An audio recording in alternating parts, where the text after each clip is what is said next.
Bonsoir à toutes et à tous. Merci de venir assister à cette cérémonie de présentation du livre On dit que les girafes sont en Afrique, édité par Saraba Édition, écrit par Nelbert Roy et Tariq Malki Paul, et illustré par Audrey Saho. C'est un plaisir de vous présenter ici ce livre à la troisième édition, c'est ça, Alassane, troisième édition de ce salon du livre jeunesse de Dakar. Merci beaucoup, Alassane, pour l'opportunité que vous nous offrez chaque année pour que nos livres, nos auteurs rencontrent le public de votre salon. C'est un plaisir pour Saraba de participer à ce salon-là et nous prions pour qu'il soit pérennisé et que d'année en année, le salon connaisse des succès éclatants.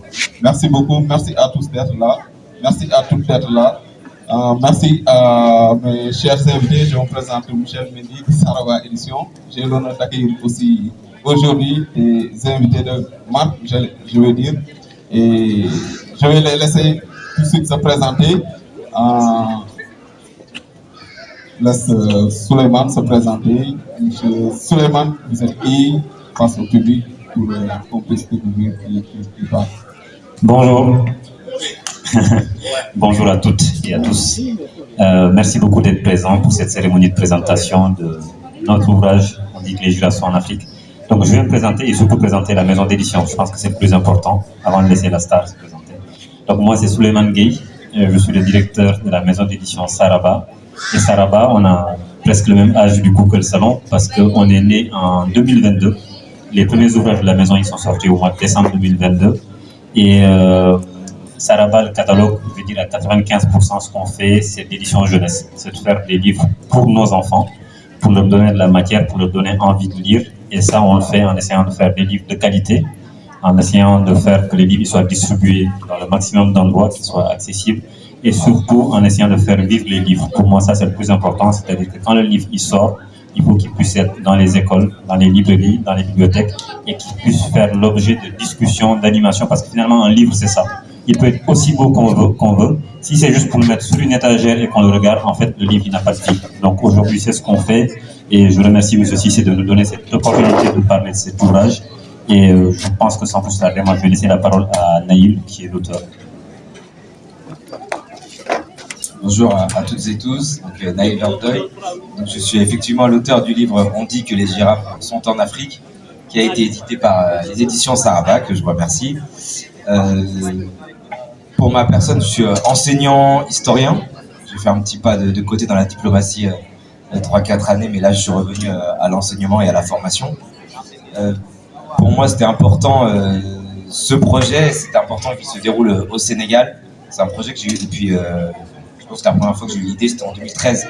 C'est un projet qui a 12 ans, et c'est un projet qui s'est construit sur une décennie, mais il a trouvé vraiment son point de chute une fois que j'ai rencontré Souleymane. Parce que tant que je ne l'avais pas rencontré, j'avais pas... Non mais c'est une réalité, tu peux sourire. Tant que je ne l'avais pas rencontré, il n'y avait pas de finalité à ce texte, parce que j'avais déjà rencontré d'autres éditeurs en Europe, mais ça ne me plaisait pas, vraiment ce qu'ils voulaient en faire. Et Souleymane, vraiment, c'était la rencontre qui m'a permis de me dire, voilà, ce texte, on va pouvoir en faire ce que j'ai envie qu'on en fasse, et même peut-être au-delà. Et donc voilà, encore merci à la maison d'édition, et puis après on va attendre les questions du doyen. Justement, ma première question, Souleymane, qu'est-ce qui a été... C'est bon? Vous m'entendez? Qu'est-ce qui doit pousser? Oui, justement, je disais que ma première question était pour Souleymane. Naïl vient de l'aborder, mais la rencontre s'est faite dans quelles circonstances et qu'est-ce qui a cliqué dans votre tête pour que vous disiez, tiens, ce projet je vais me lancer dans ce projet, c'est un bon truc, je le sens, je vais faire le livre. Merci Michel. En fait, raconter un peu quelle est l'histoire du livre, je vais essayer de ne pas être long. En fait, Naïl, on se connaissait déjà avant qu'il nous soumette le projet Girafe, parce qu'on avait travaillé ensemble pour faire des ouvrages pour les écoles autour du festival de théâtre interscolaire, le Festi. Et donc c'est comme ça qu'on s'est connus. On a fait ces projets et un jour, il nous a déposé un manuscrit. Voilà. On dit que les girafes sont en Afrique.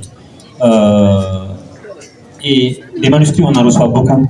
Après, la question, c'est qu'est-ce qui fait qu'on a le coup de cœur pour tel ou tel manuscrit. Je pense que déjà, quand j'ai reçu le texte de Naïl, la première chose qui m'a frappé, c'est tout le travail qu'il y avait derrière.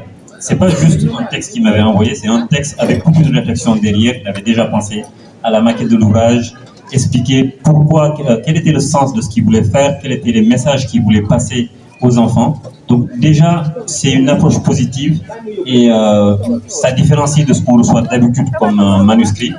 Et après, ce qui m'a intéressé, c'est la thématique. Parce que l'histoire, effectivement, elle est autour de la déconstruction des représentations qu'on peut se faire de l'Afrique. Et à Saraba, c'est une question qui est importante. Parce que le slogan de la maison, c'est de dire qu'on raconte nos histoires.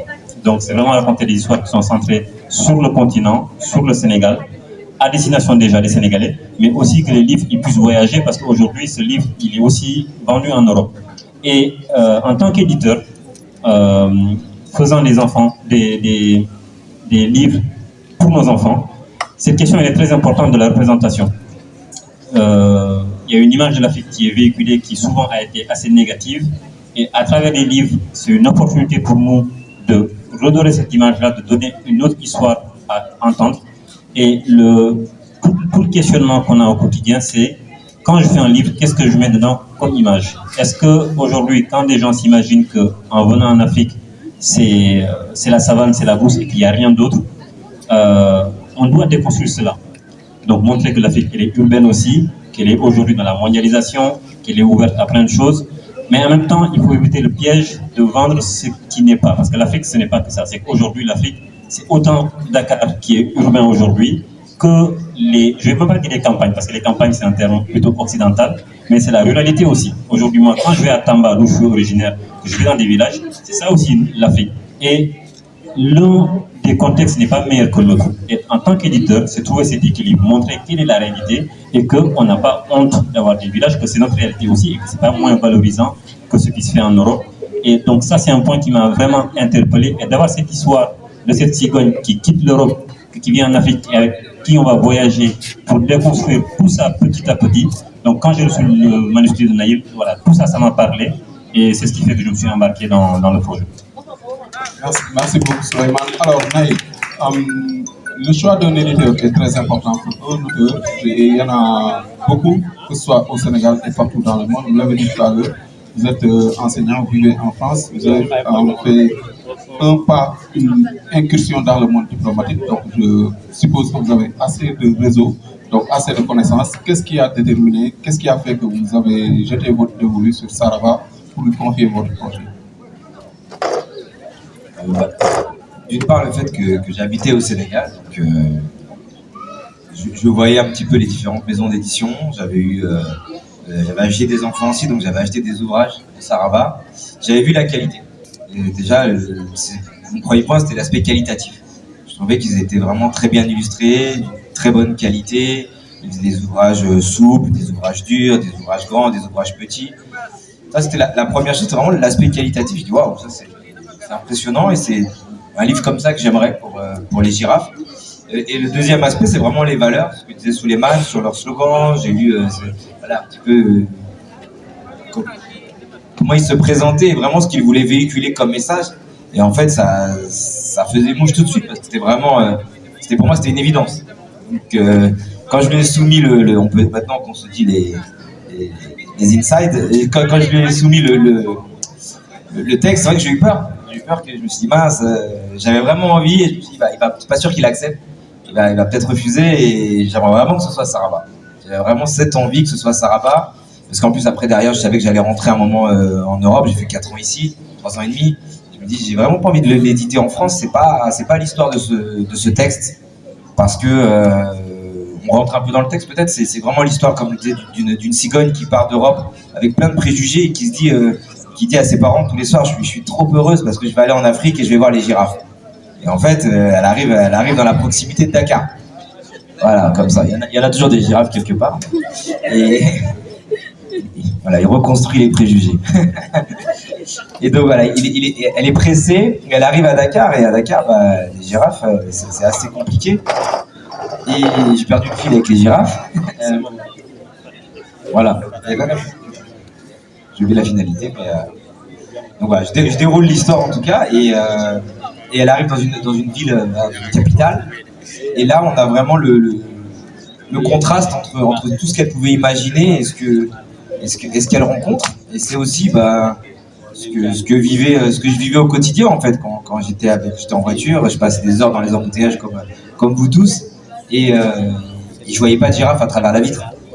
Et je pense que ça c'est toujours délicat. Et je me rappelle d'une anecdote, j'aime beaucoup le foot. Quand il y avait eu la Coupe du Monde en Afrique du Sud, je me rappelle que beaucoup d'Européens sont partis en Afrique du Sud en short et en tongs. Sauf que là-bas, c'était l'hiver. Et ils ont eu très très froid. Et ils sont tous partis acheter des manteaux. Et je me rappelle, ça m'avait marqué de me dire encore aujourd'hui, ils sont partis en Afrique sans même regarder la météo. Ils ont pris un billet qui coûtait super cher. Mais pour eux, l'Afrique, forcément, il fait chaud. On est en tongs, on est en short et en débardeur et on va aller voir des girafes. Et voilà, c'est tout. Et en fait, des anecdotes comme ça, il y en a tout le temps. Quand on vit en Europe, on en voit tout le temps. Et peut-être pour ajouter à cela, et je terminerai là-dessus, c'est aussi un message pour les Sénégalais, parce que là, c'est vrai que quand je le dis, on a l'impression que c'est un message pour les Européens. Mais j'ai eu l'occasion cette semaine de faire des classes, d'aller dans des écoles au Sénégal, à Dakar, et les enfants sont trop contents parce que le fait que ce soit une maison d'édition sénégalaise, ils ont trouvé une illustratrice sénégalaise, et elle a retranscrit avec ses couleurs la magie de Dakar en fait. Et les enfants, ils sont tellement contents de pouvoir retrouver leur environnement dans un livre. C'est-à-dire que généralement, même mes enfants, quand ils vivaient ici, ils ouvraient un livre et puis c'était Kirikou, c'était la savane, et les enfants, ils prenaient leur petit déjeuner avec des girafes, ils allaient tuer des lions le midi. C'est ça l'Afrique dans les livres. Sauf que là, ils ont leur Afrique, ils ont leur Dakar, et j'ai vu dans leurs yeux vraiment que c'était important.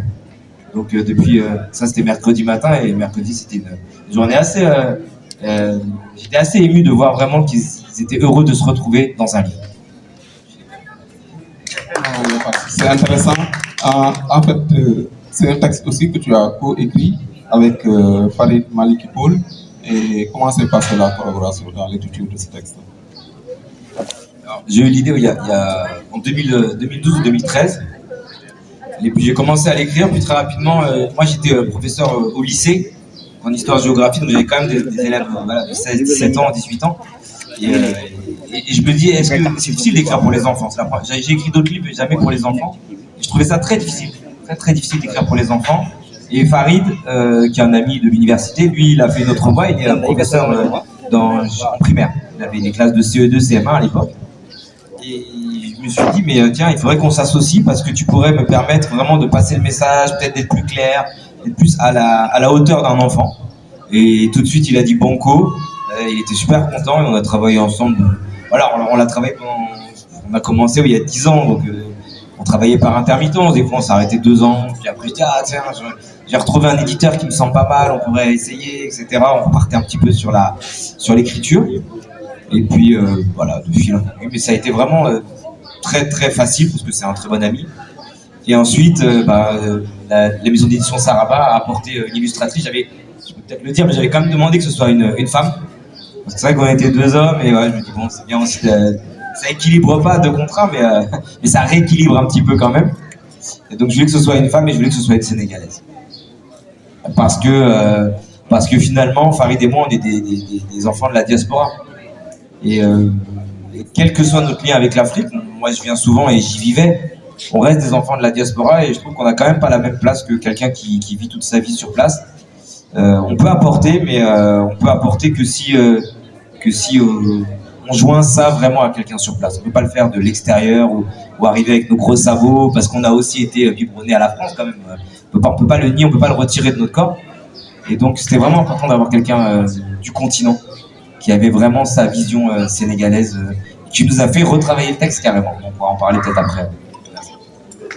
Merci Naël. Justement, c'est ma prochaine question pour Souleymane. La coordination de ce travail-là, avec l'intervention de Audrey Saho sous la supervision de la directrice artistique de la maison, Sophie Lehir.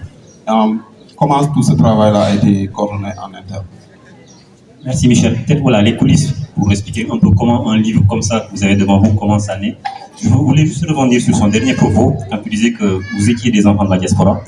C'est vrai que Saraba, pour nous, c'est important, quand on dit qu'on raconte nos histoires, que les livres, il faut qu'ils reflètent le vécu des Sénégalais. C'est sûr que le fait d'être imprégné de notre quotidien, de nos réalités, c'est important. Mais c'est pas le seul critère, parce que pour moi, c'est pas une question de nationalité ou d'être né là ou là. C'est la sensibilité de la personne, parce que voilà, tu vivais à Dakar, et je vous dis qu'il y a beaucoup de choses, même si tu es de la diaspora que tu connaissais, donc ça, pour moi, c'était un élément important.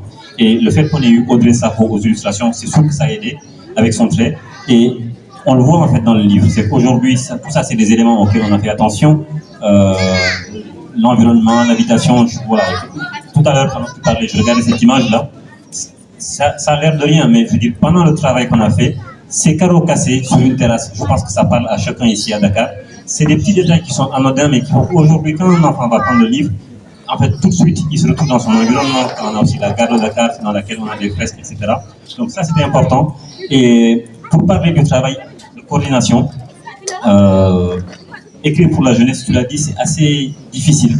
Je me demande même si c'est pas plus difficile que d'écrire pour les adultes. Parce qu'il faut arriver à faire passer un message construit, bien écrit, mais sans pour autant tomber dans le piège de penser que les enfants, en fait, ils ne comprennent pas ce qu'on leur dit. Il faut essayer de se mettre à leur niveau, à leur place. Ils sont très intelligents. Donc, c'est une écriture qu'il faut épurer, qu'il faut retravailler, trouver les bons mots. Et quand on voit le résultat final de l'ouvrage, c'est un texte, je pense que si on le met sur un document Word, je pense que ça fait 2 ou 3 pages, si on condense tout. Mais ces 2 ou 3 pages, c'est des semaines et des semaines de dialogue, d'échange, et moi, il dit Michel, de choses sur lesquelles on n'est pas d'accord, de choses qui peuvent être de l'ordre du détail pendant qu'on fait le travail, mais une fois que le livre il sort, c'est ce qui fait la différence. Et je pense que l'essentiel du travail, entre le texte que tu nous as soumis au début et ce qu'on a eu là, c'est qu'est-ce qu'il fallait retrancher, qu'est-ce qu'il fallait enlever pour épurer. Des fois, on mettait des choses de l'intrigue, mais 3 pages plus tard, du coup, ça ne collait plus. Et ça a été un travail assez passionnant. Ça, je le dis aussi, parce que Naïl, je pense que j'ai un défaut, je ne sais pas si on dit que c'est un défaut ou pas, le fait d'être perfectionniste, de vouloir toujours pousser, voilà, pour que ce soit le plus abouti possible. Et je pense que c'est ce niveau d'exigence qu'on se donne à Saraba dans tout ce qu'on fait. Et quand j'ai commencé le projet avec Naïl, j'ai découvert quelqu'un qui était plus perfectionniste que moi. Donc d'habitude, c'est moi qui